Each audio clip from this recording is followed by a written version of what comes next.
Hello fellow canners, welcome back to Grab Your Jars. I'm Lisa Bishop and today I am making spaghetti sauce or marinara, whatever you want to call it, from scratch. From scratch, I mean, I'm starting with raw tomatoes. If you want to learn how, stick around. Making homemade spaghetti from scratch can be a 1 or a 2 day process, and generally I'll make my sauce in 1 day and then I'll can it the next day, but we'll see how much energy I have. What I'm going to do is get a pot of water here on the stove, and I like using this big strainer pot because you're going to put your tomatoes in here, let them sit in here for 30 seconds, take them out and plunge them into cold water so that the peels slip off. So I'm going to go ahead and put my tomatoes in.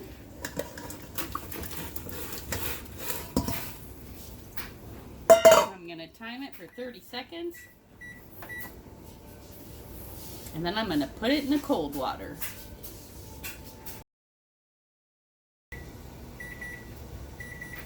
Alright, 30 seconds is up. Going to slip these out of here. I like to put a bowl under this so that when I walk it over to my sink, I'm not dripping all over the place. I've already got water, ice cold water in here. I've put ice in here earlier, nice and cold, and I'm just going to work with, well, basically as many tomatoes as you want to start with. I'm going to go ahead and start cutting these. My process for making spaghetti sauce is pretty similar to canning diced tomatoes. I have a little knife here that I'm going to use to cut out the stem piece or the hole or whatever you want to call it on your tomato, and I have a knife for dicing. You don't have to dice your tomatoes. That's just my way. I'm going to take the tomato out of the cold water. These have not started to split yet, so I'm just going to go ahead and put a cut through it. I'm going to cut the stem piece out. And then I'm just going to peel that peel right off. Oops. And you're just going to go ahead and do that with all your tomatoes. When I'm making spaghetti sauce from scratch, I like to dice my tomatoes. You don't have to. You can just take them as these are and put them into your pot, start cooking them down. But I find that they break down a little bit faster if they're diced. And since I have a bit of this to do, I am going to dice mine. But again, feel free to put yours, you can have them, you can quarter them. Again, very similar to canning tomatoes. You can do whatever you want.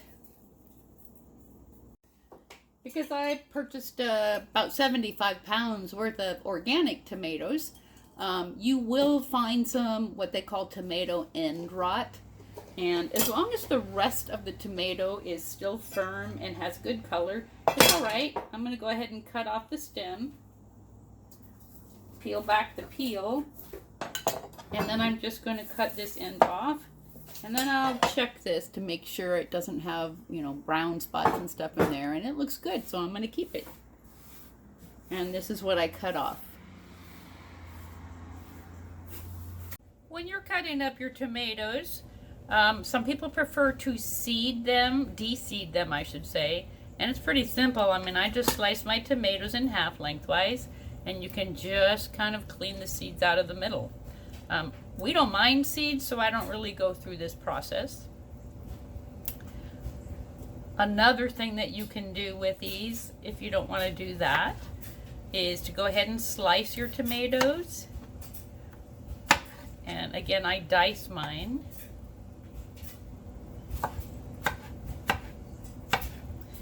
Then I put them, turn this just a tad. I put them in a strainer, and then I kind of shake them up. And the strainer kind of has bigger holes so that the seeds will fit through and my diced tomatoes won't. So I just kind of shake them up a little bit. And you can see I've got some seeds down there in the sink. And then I put this in a bowl. So there's a couple of ways to de-seed them if you prefer to have your tomatoes seed. All right, I've got a big bowl diced and spliced and ready to go into a pot. Now, when you're making your own homemade spaghetti sauce or salsa or anything tomatoes, you do not want to use an aluminum pot. You want to use stainless steel or enamel.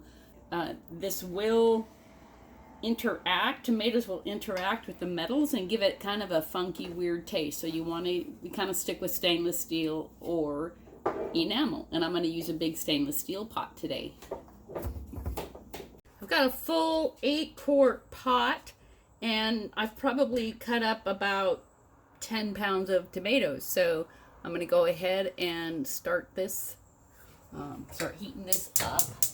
And I'm just going to let it sit here and work itself down most of the day today. So we'll be checking back in occasionally. My tomatoes have been cooking down for about an hour and a half now. And I'm going to add some onions. Like I said, I used about 10 pounds of tomatoes in here.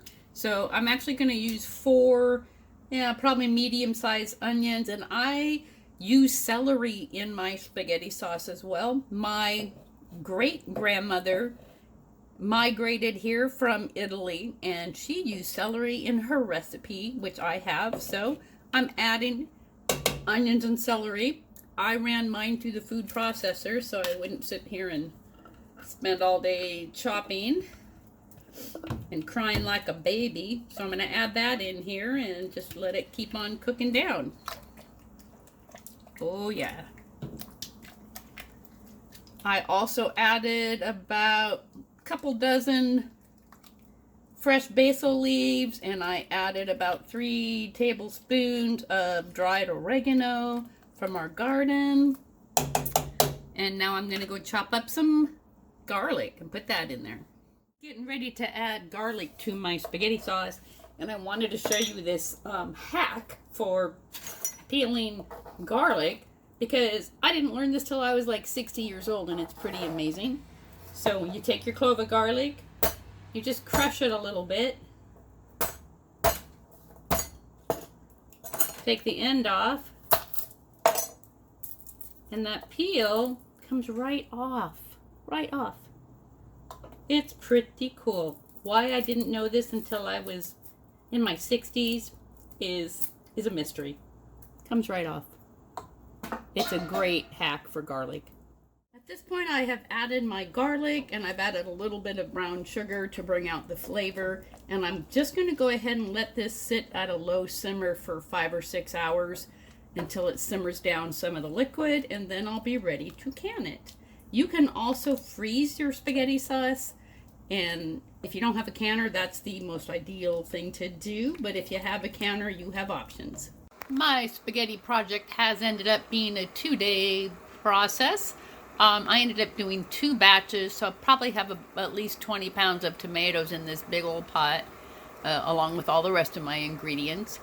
And I also, at this point, have put 4 quarts of water in my pressure canner, and have the heat on there, so this is heating up a little bit. I have all my jars washed. I have my lids and screw bands ready to go. I've got some water boiling to put on my lids, and shortly I'm going to be putting spaghetti in my jars. Again, I don't have to sterilize my jars because they will be pressure canned, and they will process long enough that they will sterilize along with the food that's inside the jars during the process. So I don't have to worry about sterilizing, although I did wash my jars. I've got my boiling water on my lids, and I'm going to just set that off to the side for now. And I have my jars ready to go. I'm only working with 7 jars here because that's how many quarts that I can fit into my canner. I've just set my big pot of sauce down in my sink so that it's right here next to my jars. And I'm going to scoop this over a little bit. Got my funnel ready. And to fill these babies up.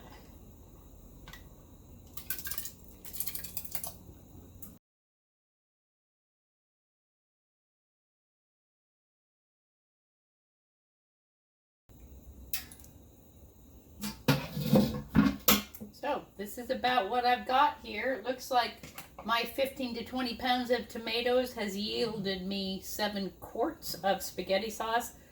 I'm going to take a non-metallic utensil and just kind of make sure I get all the air bubbles out of here. As soon as I'm done getting these air bubbles out, I will be wiping down the rims of my jars with a clean cloth. Then I'll be putting on my lids and then putting on my screw bands.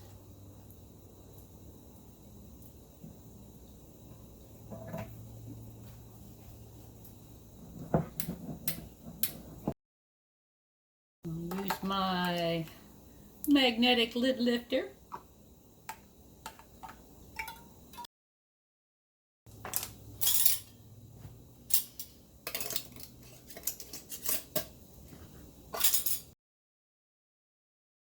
And before I go any further, I want to say that at this point, you could just let these completely cool and put them in the freezer. You do not have to can these. But because I have more room in my cupboard than I have in my freezer, I like to can my sauce. You have options. My hot jars are just getting ready to go into my canner. My water's ready in my canner. So, pressure canner, as I said, will fit 7 quarts, which I have in here. I'm going to put my lid on. And because I am pressure canning, I am going to lock this lid down. And you can see that I have an arrow right here on my lid and an arrow right here on my handle. I line those up and then I lock my lid down by turning the handles until they meet. I'll show you what that looks like.